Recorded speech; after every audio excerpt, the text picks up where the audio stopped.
Sir নিয়ে আমরা যা বিপদে আছি কি বলবো, কখন কিভাবে সরকার দাঁড় করে দিচ্ছে লাইনে কিছুই বুঝতে পারছি না। এই একবার ফর্ম ফিল আপ করাচ্ছি, একবার আবার বলছে বাড়ি বাড়ি যাবো, কিছু ভুল ত্রুটি হয়ে গেলে তখন আমাদের নামটা কি বাদ চলে যাবে নাকি, এটা তো বুঝতেই পারছি না।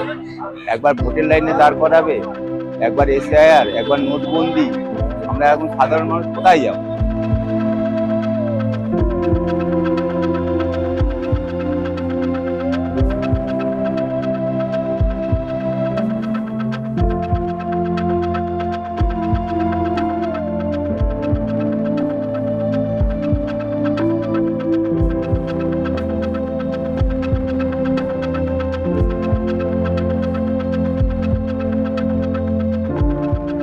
আমাদের তো হ্যারাসমেন্ট হচ্ছে তো না, এখন হচ্ছে না।